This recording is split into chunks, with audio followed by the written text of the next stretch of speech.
Robert Plank Show, episode 116, Profitable Popularity. Be interesting, build popularity, and use social media to make money with Rockna Jane.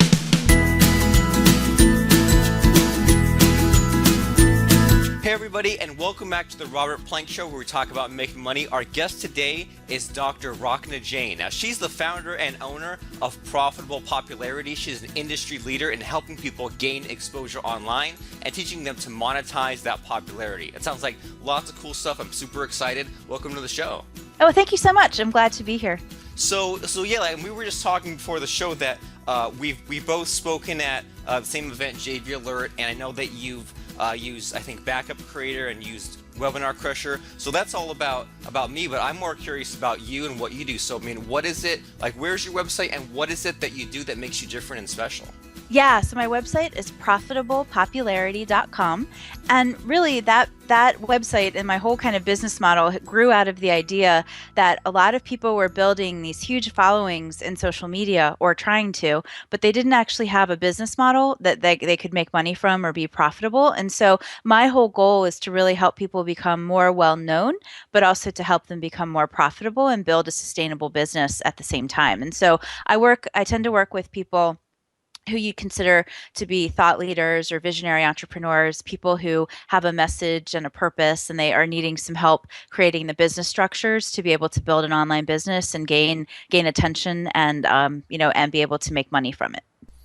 And I mean, and I like that, and I think that what I see a lot happen with a lot of these people with social media is they either get too far down the rabbit hole, or it ends up taking up all kinds of time, or they end up like doing all these little tasks that they're not, that seem like are just a waste just to get a number appearing. Like, what was the thing? Wasn't there like a service a few years ago where you can like get your Twitter score or something like that, Yeah, there absolutely were, and there like still Clout are. or Yeah, something? Clout. Yeah, and there still are services like Clout, and there's like Empire Cred, and they're always like ranking you on how much engagement you can get, and you get points for it, and you can. I don't know if you can redeem the points for anything, but yeah, But it feels good. exactly, it feels good, and so yeah, I think that there's still a lot of focus. Like I think people have the false assumption that just because they're very visible, they'll automatically become very profitable, and so that is a mistake. So I've had people come to me and they say things like, "Well, I want to have 10,000 Facebook fans." And I'll say, "Okay, so what are you going to do with 10,000 Facebook fans?" And they really have no idea. So they really are pursuing the number more than actually what the meaning of that could be for their business. And so I think that there's still a lot of desire to be seen and recognized and lauded and applauded and all those things without people really understanding that that's not all it takes to build a business. So what do they have to do? How do they get from being the person chasing the number to someone whose social media activity actually pays off? Yeah, absolutely. So I think it really relies. I use a model that I've developed. It's called the M6 model, and it really relies on the idea of building a strong, having an understanding of a very specific market, building a very strong message, and then building a business model that can support getting that message out. There's more steps to it, but those are sort of the first three steps. And what I see actually happening is that, I've been working online since 1998, and social media didn't even exist then. So when social media began to, become a force that it is today, you began to see a lot of people using social media as a way to talk to everyone at the same time.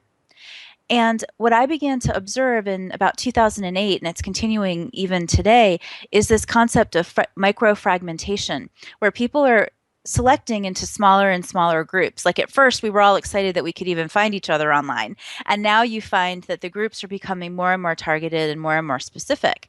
And so our messaging has to change too, where we're not really looking to talk to everyone. We're looking to talk to just one person in a very specific group. And so there's a lot of work that has to be done around that because, again, people get seduced or they get swayed by the idea that because they can talk to 10,000 people at once, that they really ought to try to do that. And that tends to be the least effective way.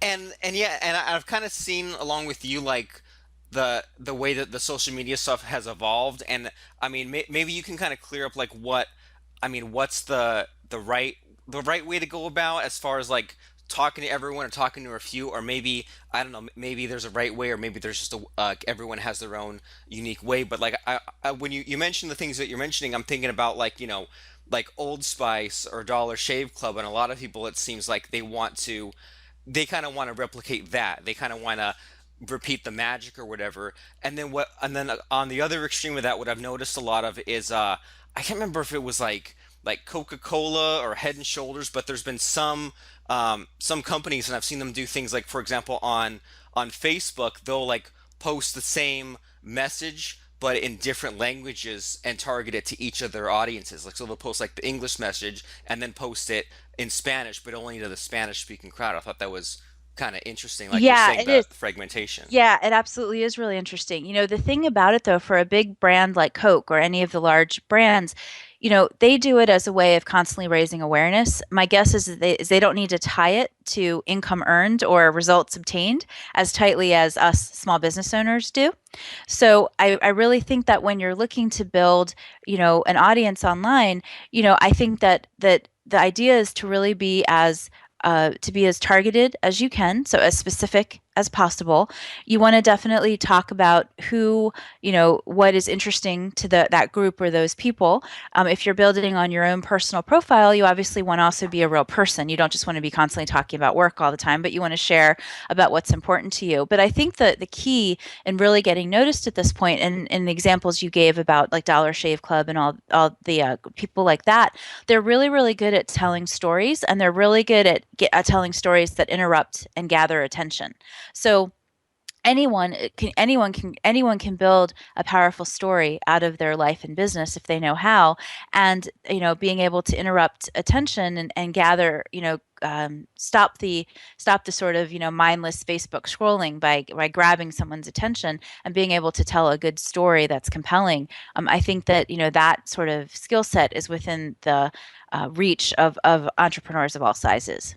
And that's cool. So by you breaking it down, and even in just those two terms, like have a story and have an interrupt, that way it can kind of, I guess, like help people make sense of the things that they're seeing on social media that are kind of getting them to pay attention, and then figuring out a way to replicate it for themselves. So could you like walk us through a little bit about that? Like, could you tell us about maybe a client you've had or something like that where their social media just maybe wasn't very effective, and then you went in and added in their own story and their own kind of pattern interrupt to make it better?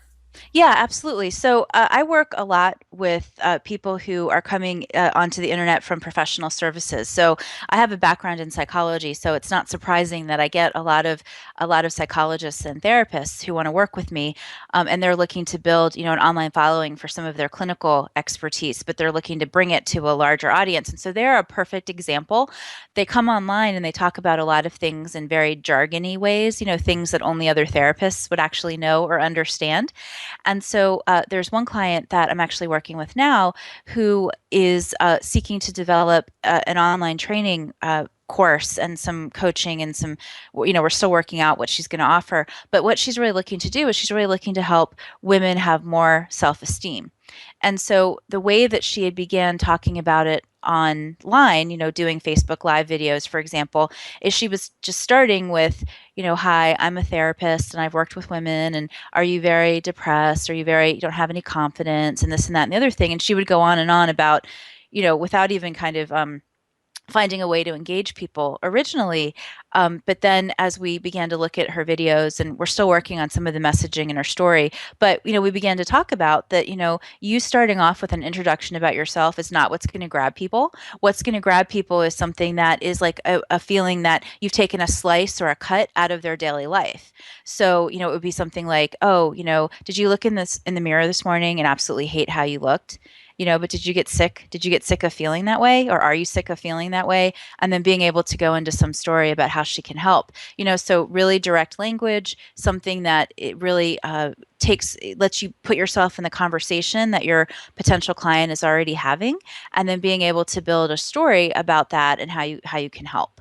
And there's some cool things in there. Like, I mean, aside from just posting the content you post with the intent of solving a problem, the whole thing of kind of stopping them and asking a question, that seems like an easy way to uncover that that interrupting question without having to spend all day or all month trying to figure out, just are you blank almost, right? Like, do you hate your appearance in the mirror? Are you tired? Are you stressed out? It seems like just right there alone, just saying "Are you blank" seems like an easy way to create some social content. Yeah, absolutely. I think it absolutely does. And of course, there's different things you can do, like in Facebook Live versus an ad, on Facebook and things like that. So you just have to be aware of what your message is and the content is based on the mechanism that you're using to get people to watch or take action. But yeah, I think asking a question is a really good interrupt.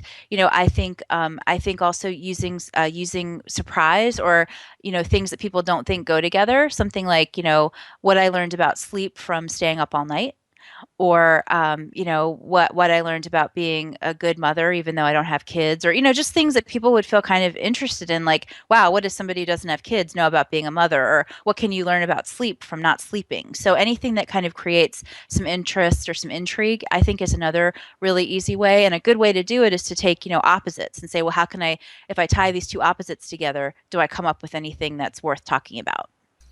And that's pretty cool, and it just gets that curiosity kind of going. And so as you were explaining that, like something that I don't know, I think I've noticed it just in the last couple of months ago, and I'm not sure if it was always there or not, but it seems like what I've noticed like very recently is that a lot of people are posting on Twitter and they're posting on Facebook with the intent of impressing their peers, not their customers. Like you mentioned, like doctors and psychologists. A lot of people, like you said, they'll mention the jargon or they'll mention their credentials, and I look at it and I'm not really sure why some of these things are being posted. And I mean, are you seeing that? Are you seeing like maybe like psychologists might be posting things to impress other psychologists as opposed to actually help people? Yeah, I think it's actually less conscious than that. Like, I think what everyone's trying to do when they do that is they're trying to build credibility, which is actually a very positive and useful thing. I think just the way, like, just the difference between the way that you get credibility kind of in the offline world has historically been, where did you go to school? What kind of education do you have? What kind of job do you have? How much money do you make? What kind of car do you drive? All those kinds of things that are status symbols or, could be credibility symbols.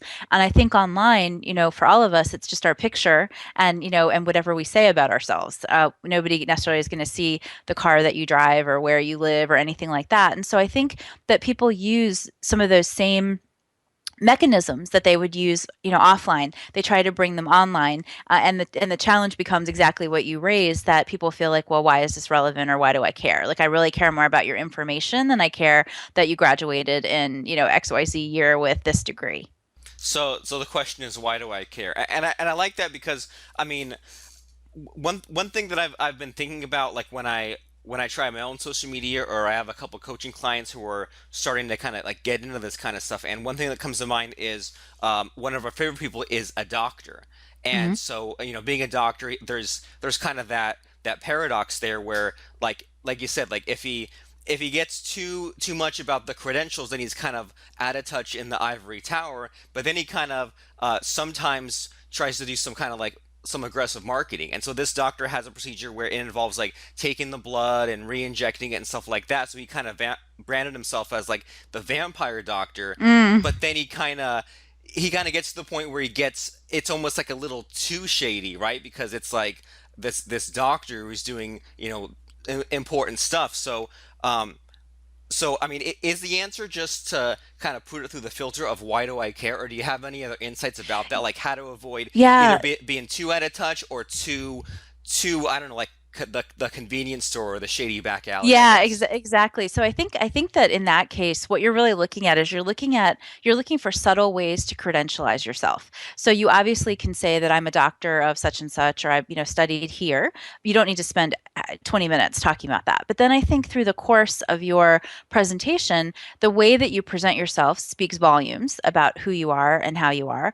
And then I think anytime you can use real life examples, like you asked me at the beginning if I could talk about a client that was actually, and I'm not sure if that's exactly what you meant, but it was a way to credentialize me also, because just the fact that I have clients who pay me, makes me more of an expert. So as a physician, if I were a physician and I was going to talk about what I did, I'd really focus a lot more on the outcomes and the benefits. If I were doing this blood reinjection thing, I might shy away from that a little bit and, like, save that for a little bit later in the process. But I definitely would credentialize myself. Like, this is something that these celebrities use. This is something that the top athletes use. It's the same mechanism that helps so and so place in the Olympics or anything like that. So anytime you can credentialize yourself, you can use these subtle ways of saying that other people trust me and you should too, like social proof. And anytime you can tie it to some kind of news story or current event, it gives people kind of a hook that they can tap into and they can immediately understand, and they're more likely to pay attention because that's something that's equally relevant going on. And I like the real world case study stuff anyway, because that's more interesting as opposed to just, talking about some abstract concepts. Like hooking me into a story is a lot more fun for me. Yeah, absolutely. And that, and stories are our oldest form of oral communication. So, there's a long history that we're all oriented to pay attention to stories. Oh yeah. I mean, yeah, that makes a lot of sense to me, and that resonates a lot with me too. Um, so as we're kind of winding this down in the last like 5 minutes or so of this, like, could you kind of tell us like I mean, aside from everything that we kind of covered already, like, what's the number one mistake you're seeing people making on social media? Like, where just you see all kinds of people going wrong with this. Yeah, so I think again that sort of sense of gathering people who are just numbers rather than interested fans or followers. I think talking too much about themselves, using their social media as a broadcast platform rather than a dialoguing or connecting platform. And I think that there's a lot. I think that as a business, you also want to just be really careful at how you present yourself around topics that are really charged. So, like this whole election thing that's going on, there's people who are feeling the need to express their distinct opinions politically one way or the other, and it's causing them some challenges within their community, because it's not that they shouldn't have their opinions, but like I use Facebook, primarily. It's kind of a hybrid. I use it for social and for business. So I'm always aware of how what I say personally is going to have impact on my brand or my business also. And so I think that there's times where people who run businesses, they forget that people are paying attention to everything. And whatever you say or do as an individual person, it does have impact on how people perceive your brand. And so to have kind of an awareness of that, like if you're just using it just for social interaction, that's completely fine. But if you're thinking it's going to become a platform by which you build your business brand and, make contacts and get clients and things like that as well, you just need to be aware, I think, of how some of your personal opinions may be taken. Because in the normal course of my work, I never talk to people about their politics. And so it wouldn't be something that I would, lead with on social media either, for example. And I mean, it seems like, especially with the political stuff, it's easy to get attention that way, but maybe it's the wrong kind of attention. Yeah, and you just have to think like, because I'm certain that there's clients that I have and we have differing political views, but it's not relevant to the work we do, so it never comes up. And I would hate that. I have a really good relationship with a client of mine. They see something I post on Facebook that they disagree with, and it creates a rupture in our working relationship, just because I was so passionate about something. So, I'm not saying that's right for everyone. I'm just saying that that's how I sort of navigate the line for myself. Okay, and I mean, and yeah, that gets kind of scary because I mean, every now and then there's always some celebrity like Gilbert Gottfried or someone who just says one little remark and then loses all kinds of business and clients. Absolutely, and loses all kind of credibility, and it's like one small action, people lose big endorsements, they lose, status, they lose all kinds of things. And, and so it's just something I think that is important to consider if you're planning to use social media for business. Double-edged sword sounds like. Yeah, I think so. So cool. So as we're winding this down, could you share with us kind of like, social media stuff's always changing. Do you have like a really cool, like cutting edge strategy or tool or website that you're using to do all this social marketing? Actually, I really do things kind of the old-fashioned way because I'm really about strategy and not tools. The tools come and go, but if you really are clear on what your strategy is, you can find the tools to make that happen. One thing, though, I think is a really big deal that most people will want to pay attention to right now is the huge rise in visual marketing. So even if you have blog posts, find ways to turn them into images and memes and infographics. I've been actually recently just putting a lot of stuff up on SlideShare again. So really looking at ways to turn your message into multiple formats and get it in front of people who can consume it easily. So look at how you can turn, written content into visuals and be able to put them on Instagram and Pinterest and SlideShare and a bunch of other sites like that. As opposed to just that boring old text. Correct, as opposed to just that. And with the Twitter stuff, I've been having fun with Giphy with the animated GIFs, but maybe a little too much fun.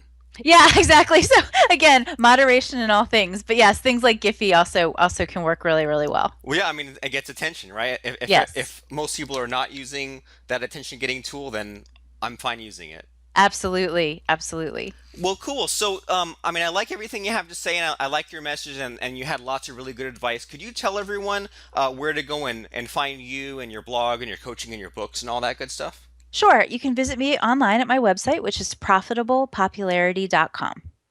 Awesome. Nice and simple and gets you there, profitable popularity. And then it looks like everything is available from there. Awesome. So profitablepopularity.com. So Dr. Rakna Jain, I'm super glad that you came here and you shared a lot of stuff. And, the number one thing I like about what you share with us is just that you didn't say, okay, it all relies on this one super fancy tool that's cutting edge, just came out. It's the just the strategy and just little things that you notice. For example, if the trend now is for example visual marketing and images, instead of relying on some fancy schmancy tool to do it, just do it yourself and model what's working. So Yes. thanks for being on the show and sharing your insights about social media. It's a pleasure having you.